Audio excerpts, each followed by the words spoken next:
સાહેબ, આપના દ્વારા મુખ્યમંત્રીને લેખિત રજૂઆત કરવામાં આવી છે, તો ઈચ્છા મૃત્યુની તમે માંગ કરી છે, તો આ બાબતથી તમારું શું કહેવાનું?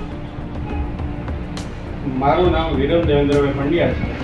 હું શિહોર તાલુકાના ગાંગળી ગામના ખેડૂત છું. મારી ખેતીની જમીનને અડીને એક બળિયું ગેરકાયદેસર રીતે બળિયું ચાલુ થયું છે, જે બંધ કરાવવા માટે થઈને એ પહેલી વસ્તુ કે એ મારા ઊભા પાકને નુકસાન કરે છે ને એની ઉપર ધૂળ સખત જામતી હોવાથી આ બળિયું બંધ કરાવવા માટે થઈને મેં સૌથી પહેલાં તલાટી મંત્રી સાહેબ, ટીડીઓ સાહેબ, મામલતદાર સાહેબ, પ્રાંત સાહેબ અને કલેક્ટર સાહેબને રૂબરૂ રજૂઆત કરેલી, પણ એમાં કંઈ ફેર ન પડતા મેં અંતે જિલ્લા ફરિયાદ નિવારણમાં પણ ફરિયાદ કરેલી.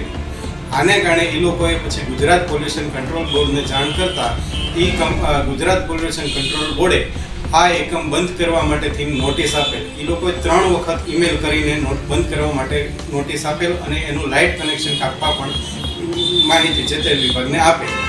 આમ છતાં આ એકમ ચાલુ થતાં અમે ફરી વખત કલેક્ટર સાહેબને રજૂઆત કરી અને ત્યાંથી કલેક્ટર સાહેબના હુકમને કારણે તાત્કાલિક લાઇટ કનેક્શન કપાણું.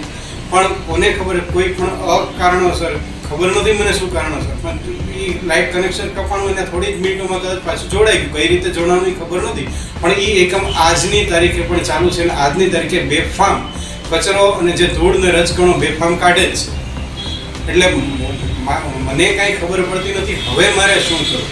એટલે માટે થઈને મેં કલેક્ટર સાહેબને આજે કીધું છે કે સાહેબ, તમે મને મારી અરજી ધ્યાને લઈ અને આ એકમ કાયમી રીતના જો પ્રદૂષણ જોગતું હોય તો બંધ કરી મને ન્યાય આપો, અન્યથા મને ઈચ્છા મૃત્યુની મંજૂરી આપશો. કારણ કે મને બીજો કોઈ રસ્તો નથી દેખાતો અને હું જાણું છું ત્યાં સુધી ઈચ્છા મૃત્યુ અને આત્મવિલોપનના લાખ ગાડાનો ફેર છે ને આ ઈચ્છા મૃત્યુ આત્મવિલોપન નથી, બે વસ્તુ અલગ છે.